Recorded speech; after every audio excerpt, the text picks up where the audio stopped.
दोस्तों, भारतीय अंतरिक्ष अनुसंधान संगठन अब ब्रिटेन के सैटेलाइट्स को अंतरिक्ष में पहुंचाने का काम करेगा और इस संबंध में ब्रिटेन की कंपनी वन वेब का भारत के साथ करार हुआ है। यानी कि भारतीय रॉकेट्स ब्रिटिश सैटेलाइट्स को अंतरिक्ष में ले जाकर स्थापित करेंगे। पहले ये डील रूस के साथ हुई थी, लेकिन रूस और यूक्रेन के बीच जारी युद्ध और ब्रिटेन और रूस के आपसी संबंधों में बढ़े तनाव के कारण यह डील खतरे में पड़ गई थी। युद्ध के बाद ब्रिटेन के रूस पर लगाए गए प्रतिबंधों के कारण यह करार टिक नहीं पाया। पहले रूस के सोयूज रॉकेट के जरिए सैटेलाइट भेजने की तैयारी थी, लेकिन अब ब्रिटेन ने भारत के साथ ये करार किया है। दोस्तों, ऐसा पहली बार नहीं हुआ है कि भारत की स्पेस एजेंसी किसी विदेशी सैटेलाइट को अंतरिक्ष में पहुंचाने का काम कर रही है। इससे पहले भी इसरो ने कई विदेशी सैटेलाइट्स को लॉन्च किया है।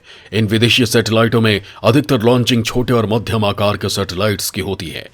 इनके लिए दुनिया भर के देश भारत के भारतीय अंतरिक्ष अनुसंधान संगठन से संपर्क करते हैं, जिसका सबसे बड़ा कारण बजट में सैटेलाइट की लॉन्चिंग है।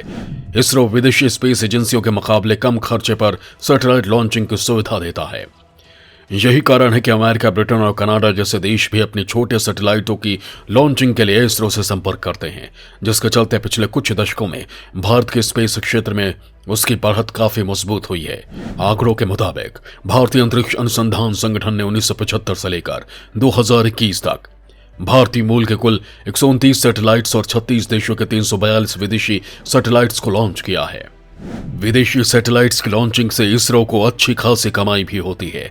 इसरो जिन विदेशी सैटेलाइट्स को लॉन्च करता है, उनमें से ज्यादातर अर्थ ऑब्जर्वेशन, वैज्ञानिक प्रयोग और तकनीकी प्रदर्शन से संबंधित होती हैं। भारतीय अंतरिक्ष अनुसंधान संगठन वाणिज्यिक प्रक्षेपण के जरिए विदेशी उपग्रहों को अंतरिक्ष में भेजता है। इससे उसकी कमाई लगातार बढ़ती जा रही है।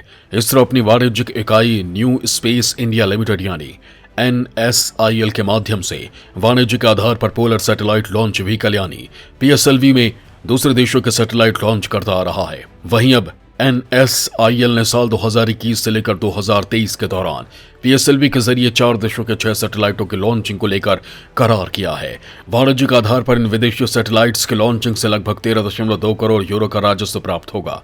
वहीं इससे पहले साल 2019 से 2021 तक विदेशी उपग्रहों के प्रक्षेपण से भारत ने 3 साल के दौरान 35 मिलियन अमेरिकी डॉलर कमाए थे। इसके अलावा 10 मिलियन यूरो अलग से राजस्व के रूप में प्राप्त हुए। वहीं अगर ब्रिटेन की कंपनी वन वेब की बात करें तो इस कंपनी के मुताबिक ये करार भारत की राष्ट्रीय अंतरिक्ष एजेंसी की commercial branch new space India के साथ हुआ है, जिसके तहत वन वेब ने उम्मीद जताई है कि पहले सैटेलाइट की लॉन्चिंग इस साल के अंत तक हो सकती है।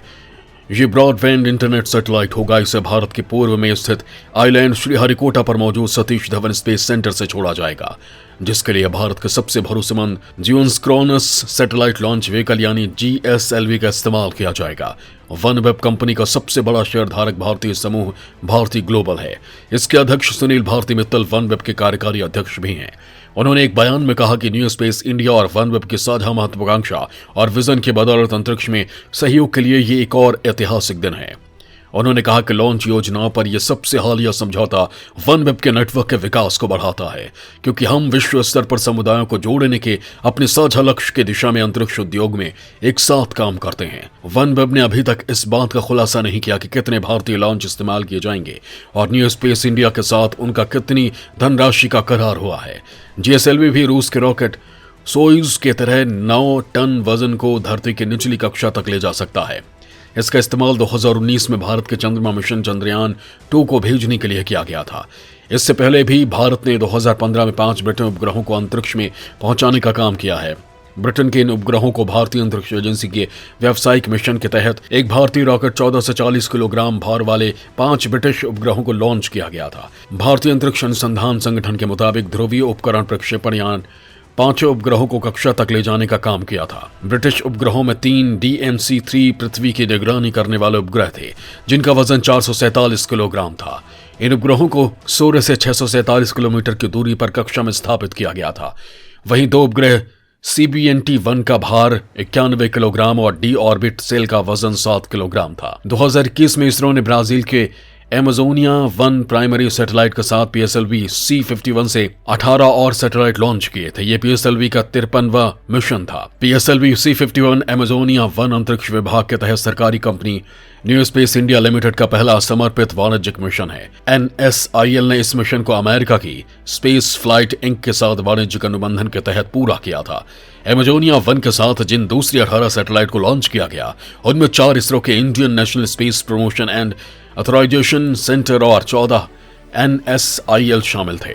इस मिशन के सफलतापूर्वक लॉन्च होने के बाद इसरो के प्रमुख के सिवन ने कहा था कि इस मिशन से भारत और इसरो ब्राजील द्वारा एकीकृत पहले उपग्रह को लॉन्च करने पर बेहद गर्व महसूस कर रहे हैं। साथ ही उन्होंने बताया कि सभी सैटेलाइट्स बहुत ही सुरक्षित हालत में हैं। इसरो के इस लॉन्च की खास बात यह है कि इसके साथ भगवद गीता भी अंतरिक्ष में भेजी गई है। इसका मतलब अब विश्व गुरु भारत में ही नहीं बल्कि अंतरिक्ष में भी गीता का संदेश गूंजेगा। प्रत्येक भारतीयों के लिए यह पल गौरवपूर्ण रहा था। एमेजोनिया 1 के बारे में बताया गया है कि यह उपग्रह अमेज़न क्षेत्र में वनों की कटाई की निगरानी और ब्राजील क्षेत्र में विविध कृषि के विश्लेषण के लिए उपयोगकर्ताओं को दूरस्थ संवेदी आंकड़े मुहैया कराएगा। इस सैटेलाइट के जरिए स्पेस किड्स इंडिया अंतरिक्ष में रेडिएशन पर रिसर्च करेगा। वहीं इसरो का नासा के साथ सैटेलाइट लॉन्चिंग को लेकर करार हुआ है, जिसके तहत NASA ISRO synthetic aperture radar यानी निसार उपग्रह को 2023 तक लॉन्च किए जाने की उम्मीद है। भारत और अमेरिका ने एक सुरक्षित और स्थायी अंतरिक्ष वातावरण की परिस्थितियों को बनाने के प्रयासों को उत्प्रेरित करने के तहत space situation awareness information share करने का फैसला किया है। धरती पर पैनी निगाह रखने के लिए दोनों देशों के अंतरिक्ष एजेंसियों ने निसार उपग्रह को विकसित करने और लॉन्च करने के लिए संयुक्त निसार मिशन का संचालन करने के लिए एक समझौते पर हस्ताक्षर किए थे।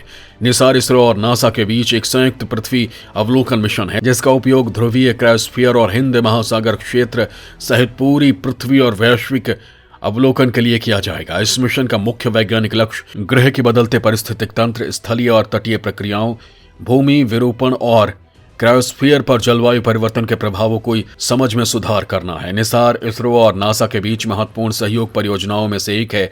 साल 2015 में तत्कालीन अमेरिकी राष्ट्रपति बराक ओबामा की भारत यात्रा के दौरान भारत और अमेरिका इस मिशन के लिए सहमत हुए थे। इसके तहत नासा L बैंड SAR और संबंधित सिस्टम विकसित कर रहा है, जबकि इसरो S बैंड SAR अंतरिक्षयान, बस, लॉन्च वाहन और संबंधित लॉन्च सेवाओं का विकास कर रहा है। केंद्र सरकार भी स्पेस सेक्टर में हो रहे विकास को तेज करने के लिए निवेश कर रही है। यही वजह है कि इस बार 2022-23 के बजट में अंतरिक्ष विभाग के लिए 13,700 करोड़ रुपए का आवंटन किया गया। पिछले साल के 12,642 करोड़ रुपए के मुकाबले इस साल 1,058 करोड़ रुपए की बढ़ोतरी की गई। इस आवंटन का बड़ा हिस्सा अंतरिक्ष तकनीक के तहत उपलब्ध कराया गया है, जिसके अंतर्गत इसरो के अधिकांश केंद्र आते हैं। इसके साथ ही भारतीय अंतरिक्ष और अनुसंधान संगठन इस साल अगस्त में चंद्रयान 3 लॉन्च करने वाला है। 2 साल पहले चंद्रमा मिशन के दौरान इसरो का स्पेसक्राफ्ट चांद की सतह से टकरा गया था और यह मिशन फेल हो गया था। विज्ञान और प्रौद्योगिकी मंत्री डॉक्टर जितेंद्र सिंह ने बताया कि कोविड-19 महामारी के कारण कई मिशन प्रभावित हुए हैं। चंद्रयान 3 मिशन को 2021 में लॉन्च किया जाना था, लेकिन महामारी की वजह से इसमें देरी हुई है। इसरो के साथ ही अंतरिक्ष विभाग ने 2022 में 19 मिशन शुरू करने की योजना बनाई है। इस साल ISRO 8 launch vehicle mission, 7 spacecraft mission और 4 टेक्नोलॉजी डिमोन्स्ट्रेटर मिशन को अंजाम देगा।